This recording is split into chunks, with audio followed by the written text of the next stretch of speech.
अस्सलाम वालेकुम। हम लोग अर्तुरुल गाज़ी का सीज़न 3 का एपिसोड नंबर 18 जो हाल ही में अभी लॉन्च नहीं हुआ है वो देख रहे हैं। हमने खुद इसको हिंदी में डबिंग किया हुआ है। ठीक है, तो चलिए स्टार्ट करते हैं।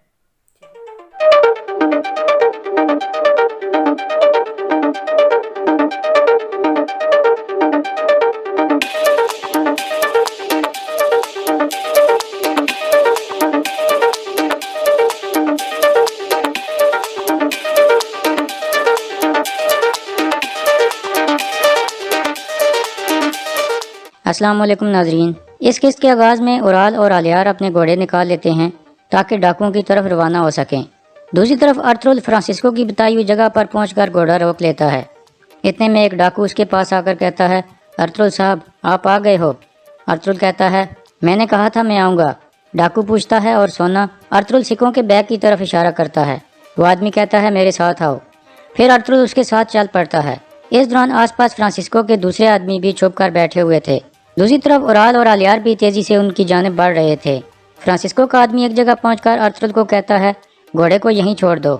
अर्तुरुल घोड़े को एक तरफ बांधता है और सोने के सिक्कों वाला बैग उतारकर दोबारा उस आदमी के साथ चल पड़ता है। दूसरी तरफ फ्रांसिस्को गार में बैठकर उनका इंतजार कर रहा था। इतने में एक आदमी आकर उसे बताता है वो आ रहे हैं। फ्रांसिस्को उठकर बाहर निकल जाता है। इतने में असलहान अपने हाथ रस्सी से आज़ाद करने में कामयाब हो जाती है। हलीमा उसे कहती है, अभी हरकत मत करना। फिर फ्रांसिस्को कहता है, इन औरतों को भी ले आओ। इसके बाद दो आदमी उन्हें खोलकर बाहर ले जाते हैं। फ्रांसिस्को का आदमी अर्तुरुल को लेकर ठिकाने पर पहुंच जाता है। अर्तुरुल और फ्रांसिस्को एक दूसरे के सामने खड़े हो जाते हैं। फ्रांसिस्को के आदमी हलीमा और असलहान को भी पकड़कर वहां ले आते हैं। अर्तुरुल कहता है, पहले हलीमा और असलहान खातून को छोड़ो। फ्रांसिस्को कहता है, जल्दी क्या है अर्तुरुल साहब। फ्रांसिस्को इकट्ठा होना पसंद करता है, छोड़ना नहीं। यह सुनकर अर्तुरुल सिक्कों का बैग आके फेंकता है और अपनी तलवार निकालकर फौरन हमला कर देता है। फ्रांसिस्को अपने आदमियों को कहता है, मार दो इसको।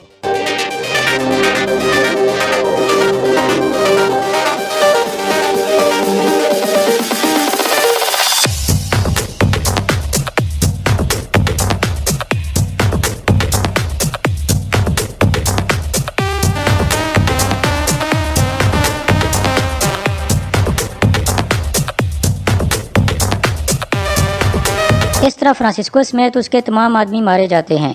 हलीमा सिक्कों का बैग फ्रांसिस्को के ऊपर उल्ट देती है और फिर सिक्के उसके मुंह में डालने लगती है। फिर वो रोते हुए अर्तुरुल से पूछती है, क्या मेरा बेटा गुंदोज जिंदा है? अर्तुरुल कहता है, वो जिंदा है, वो तुम्हें देखकर ठीक हो जाएगा। हलीमा कहती है, अल्लाह का शुक्र है। फिर वो अर्तुरुल के गले लगकर फूट फूट कर रोने लगती है और फिर कहती है, घर चलें अर्तुरुल। फिर वो जाने के लिए खड़े हो जाते हैं। असलहान कहती है, अल्लाह का शुक्र है कि उसने मुझे 2 बहादुर भाई दिए। फिर आलियार कहता है, मैं घोड़े लेकर आता हूँ। अर्तुरुल कहता है, शुक्रिया आलियार भाई, अगर ये तुम्हारे ऊपर ना होता तो बहुत बुरा हो सकता था। आलियार कहता है, अल्लाह हमें मुतहद रखे और हमारे कबीलों को मुश्किलात से बचाए। फिर अर्तुरुल उराल की तरफ हाथ बढ़ाता है। उराल भी अपना हाथ आगे बढ़ाता है और कहता है, एक बहादुर आदमी के साथ मिलकर लड़ने जैसा कुछ भी नहीं है, आज एक शर्फ वाला दिन है। अर्तुरुल कहता है, शुक्रिया उराल साहब। दूसरी तरफ अमांदा मारिया के पास पहुँचती है और उसे खुशबू वाली एक शीशी देती है। मारिया सूंघकर कहती है, बहुत अच्छी है। फिर मारिया अचानक उस पर हमला कर देती है और उसे गिराकर बेहोश कर देती है और कहती है, तुम्हारे असर रंग खुलकर हमारे सामने आ चुके हैं। इतने में सिमन अंदर दाखिल होता है और मारिया को कहता है, अब हम जंग शुरू करा सकते हैं। दूसरी तरफ काई कबीले का ढोल बजता है। लोग इकट्ठे होने लगते हैं। अर्तुरुल और बाकी लोग कबीले में पहुंच गए थे। कबीले के लोग अल्लाह का शुक्र अदा करते हैं और फिर अर्तुरुल जिंदाबाद के नारे लगाने लगते हैं। हलीमा घोड़े से उतरकर फौरन गुंदुज की तरफ भागती है। सरदार जानदार भी बाहर आकर अपनी बेटी असलहान से गले मिलता है। अंदर गुंदोज अभी भी बेहोशी की हालत में था। आयमा खातून और धुंधार की आंखों से आंसू बह रहे थे। इतने में हलीमा वहां पहुंच जाती है और गुंदोज के पास बैठकर फूट फूट कर रोने लगती है और कहती है, अपनी आंखें खोलो गुंदोज, मेरे साथ ऐसा मत करो। बाहर जानदार अर्तुरुल को कहता है, असलहान की ज़िंदगी आपकी मकरूज है अर्तुरुल साहब, अल्लाह आप पर खुश हो। अर्तुरुल कहता है, आलियार और उराल साहब की मदद के बगैर ये नहीं हो सकता था। ये कहकर अर्तुरुल अंदर चला जाता है। फिर आलियार अपने वालिद जानदार को कहता है, मेरा भाई बेगुनाह है बाबा, हमने सब डाकुओं को मार दिया है। फिर वो सब भी अंदर की तरफ चले जाते हैं। अंदर हलीमा लगातार रो रही थी। फिर वो अर्तुरुल के गले लगकर रोने लगती है और वहाँ मौजूद सब लोग भी रोने लगते हैं। इतने में गुंदोज आंखें खोल देता है और हलीमा को पुकारता है। सब चौंक जाते हैं और खुश हो जाते हैं। अर्तुरुल गुंदोज से पूछता है, क्या तुम वाकई जाग गए हो गुंदोज? گندز کہتا ہے بابا آپ مجھے اصل والی تلوار کب دیں گے؟ یہ سن کر سب ہنسنے لگتے ہیں۔ پھر ارطغرل کہتا ہے جب صحیح وقت آئے گا بیٹا۔ اتنے میں عبد الرحمن اندر آ کر کہتا ہے باہر سمن آیا ہے سردار، وہ ایک بندھی ہوئی عورت کو ساتھ لایا ہے اور آپ سے ملنا چاہتا ہے۔ مرکزی خیمے میں جاندار اورال سے آہستہ سے پوچھتا ہے کونیا میں تم کس آدمی سے ملنے گئے تھے؟ اورال کہتا ہے میں آپ کو سب کچھ بتاؤں گا بابا، لیکن ابھی نہیں۔ جاندار غصے سے کہتا ہے مجھے نام بتاؤ اس کا۔ اورال کہتا ہے امیر سعادت الدین کوپک۔ جاندار بے یقینی سے اس کی طرف دیکھتا ہے۔ اورال کہتا ہے بابا اگر ابھی بھی آپ کو یہ لگتا ہے کہ اس واقعے کے پیچھے میں تھا تو آپ امیر سعادت الدین سے پوچھ سکتے ہیں کہ میں ان کے ساتھ تھا یا نہیں۔ میں ان کی طرف سے ایک اچھی خبر لایا ہوں۔ اتنے میں ارطغرل باہر مرکزی خیمے میں آ جاتا ہے۔ الیار پوچھتا ہے گندز کیسا ہے ارطغرل صاحب؟ ارطغرل کہتا ہے وہ ٹھیک ہے، اس نے آنکھیں کھول دی ہیں۔ پھر ارطغرل کہتا ہے عبد الرحمن نے مجھے بتایا ہے کہ باہر سمن ایک عورت کو باندھ کر یہاں لایا ہے۔ یہ سن کر اورال حیران پریشان ہو جاتا ہے۔ پھر وہ سب باہر آ جاتے ہیں۔ باہر سمن اماندہ کو لے کر کھڑا تھا۔ سمن ارطغرل کو کہتا ہے میں نے پتہ لگا لیا ہے جس نے آپ کی عورتوں اور میرے بازار پر حملہ کیا تھا، میں اس کو آپ کے حوالے کر رہا ہوں۔ حلیمہ شدید غصے میں اماندہ کو کہتی ہے تم میرے بیٹے سے کیا چاہتی تھی؟ ارطغرل اسے روک لیتا ہے اور کہتا ہے ہم پتہ چلائیں گے حلیمہ۔ پھر اچانک اورال اماندہ کی طرف بڑھتا ہے اور اسے تھپڑ مار کر گرا دیتا ہے اور اس کو آہستہ سے کہتا ہے اگر تم نے ان کو بتایا تو میں تمہیں مار ڈالوں گا۔ اتنے میں ارطغرل آگے آ کر اورال کو کہتا ہے یہ ہماری روایات کے خلاف ہے کہ ایک مقدمے کے بغیر کسی کو نقصان پہنچایا جائے، اور خاص طور پر ایک عورت کو۔ اورال کہتا ہے میں جانتا ہوں ارطغرل صاحب، میں اپنے آپ کو روک نہیں سکا، میں معافی چاہتا ہوں۔ پھر ارطغرل عبد الرحمن کو بلا کر کہتا ہے اس کو خیمے کے اندر لے جاؤ۔ عبد الرحمن اسے پکڑ کر اندر لے جاتا ہے۔ پھر سمن کہتا ہے ماریا نے اس کو فرانسسکو کے ساتھ بات کرتے ہوئے دیکھا تھا۔ ارطغرل کہتا ہے اگر آپ مجرموں کو جانتے تھے تو پہلے کیوں نہیں بتایا سمن؟ سمن کہتا ہے مجھے جیسے ہی پتہ چلا میں اماندہ کو لے کر یہاں آ گیا ہوں ارطغرل صاحب۔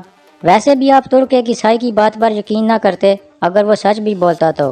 ارطغرل مسکراتے ہوئے کہتا ہے ہم ترک کسی بھی بہادر آدمی پر اعتماد کرتے ہیں۔ پھر سمن کہتا ہے مجھے امید ہے کہ آپ یہ موقع اپنے ہاتھ سے نہیں جانے دو گے ارطغرل صاحب۔ پھر وہ اورال کی طرف دیکھ کر طنزیہ انداز میں مسکراتا ہے اور وہاں سے چلا جاتا ہے۔ اس کے بعد اورال کی بیوی چولپن بھی کائی قبیلے میں پہنچ جاتی ہے اور اورال کے پاس آ کر کہتی ہے میں نے بازار میں دیکھا کہ وہ لوگ اماندہ کو گھسیٹ رہے تھے، کیا ہوا؟ اورال کہتا ہے ارطغرل اسے تفتیش کرنے کے لیے اندر لے گیا ہے۔ چولپن کہتی ہے اگر اس نے منہ کھول دیا تو ہمارا کام تمام ہو جائے گا۔ اورال کہتا ہے پریشان مت ہو، وہ نہیں بتائے گی، لیکن وہ سمن، اس کا وقت پورا ہو گیا ہے، میں نے اس کو بہت برداشت کر لیا، میں اس کو مارنے والا ہوں۔ اندر ارطغرل اماندہ سے پوچھتا ہے کس نے کیا تھا یہ، اور ان ڈاکوؤں کے پیچھے کون تھا؟ اتنے میں اورال بھی وہاں آ جاتا ہے اور اماندہ کو گھورنے لگتا ہے۔ پھر اماندہ کہتی ہے بچے بھی جانتے ہیں کہ آپ کے دشمن زیادہ ہیں اور دوست کم۔ ارطغرل کہتا ہے یہ بات تو ٹھیک ہے، لیکن اگر تم ایک نام ہمیں بتا دو تو یہ کافی ہوگا۔ اماندہ سوچ میں پڑ جاتی ہے اور پھر کہتی ہے مجھے فرانسسکو پر شک تھا۔ ارطغرل کہتا ہے اب ہمیں بتاؤ کہ یہ کام اس نے کس کے لیے کیا تھا؟ اماندہ کچھ سوچنے کے بعد کہتی ہے سمن۔ حائمہ خاتون کہتی ہیں اگر سمن نے یہ کیا ہے تو اس نے تمہیں ہمارے والے کیوں کیا؟ اماندہ کہتی ہے کیونکہ وہ اپنے آپ کو اس معاملے سے صاف کرنا چاہتا ہے۔ ارطغرل اس کی بات سے مطمئن نہیں ہوتا اور کہتا ہے یہ بولے گی، یہ ہمیں بتائے گی کہ اس حملے کے پیچھے اصل میں کون تھا، ورنہ یہ اپنی ساری زندگی قید میں گزارے گی۔ یہ سن کر اماندہ اور اورال پریشان ہو جاتے ہیں۔ پھر اورال اچانک اماندہ پر حملہ کر دیتا ہے تاکہ اسے مار دیا جائے اور وہ اپنا منہ نہ کھول سکے، لیکن الیار فوراً آ کر اورال کا ہاتھ پکڑ لیتا ہے اور اماندہ کو بچا لیتا ہے۔ اورال کہتا ہے میرا ہاتھ چھوڑو اور مجھے اس کو مارنے دو، اس نے میری بہن کو مارنے کی کوشش کی ہے۔ الیار کہتا ہے رک جاؤ بھائی۔ پھر جاندار بھی غصے سے اورال کو روکتا ہے تو وہ پیچھے ہٹ جاتا ہے۔ پھر ارطغرل عبد الرحمن کو کہتا ہے اس عورت کو پنجرے میں لے جاؤ۔ عبد الرحمن اس کو پکڑ کر باہر لے جاتا ہے۔ پھر جاندار کہتا ہے صرف بند کرنے سے آپ اس عورت کا منہ نہیں کھلوا سکتے ارطغرل صاحب۔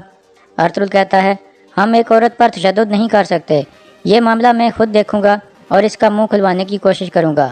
جاندار کہتا ہے اللہ کرے کہ آپ اس کا منہ کھلوانے میں کامیاب ہو جائیں ارطغرل صاحب۔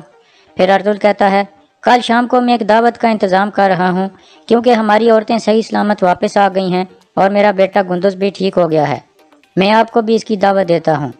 جاندار کہتا ہے شکریہ ارطغرل صاحب۔ پھر وہ اپنے دونوں بیٹوں کے ساتھ وہاں سے چلا جاتا ہے۔ اس کے بعد ارطغرل اپنے گھر والوں کے ساتھ بیٹھ جاتا ہے۔ حلیمہ کہتی ہے وہ سمن جو اپنے مرتے ہوئے باپ کو پانی بھی نہ دے، وہ ہمارے اوپر اتنا احسان کیوں کر رہا ہے؟ پھر حائمہ خاتون کہتی ہیں सिमन का असल मकसद क्या हो सकता है बेटा? अर्तुल कहता है, मैं अमांदा को आज़ाद करने जा रहा हूँ। अगर एक कुत्ते को आज़ाद कर दिया जाए तो यकीनन वो भागकर अपने मालिक के पास जाएगा। दूसरी तरफ बानो जिजिक पिंजरे में अमांदा का मुंह खुलवाने की कोशिश कर रही थी, लेकिन अमांदा लगातार यही कहती है कि मैं मासूम हूँ और मैं सिर्फ मदद करना चाहती थी। कुछ देर बाद अर्तुल वहाँ पहुँचता है। बानो कहती है, यह बताएगी सरदार, सूरज गरूब होने से पहले मैं इसका मुंह खुलवा लूँगी। अमांदा रोते हुए कहती है, मैं बेगुनाह हूँ, मेरा यकीन करें।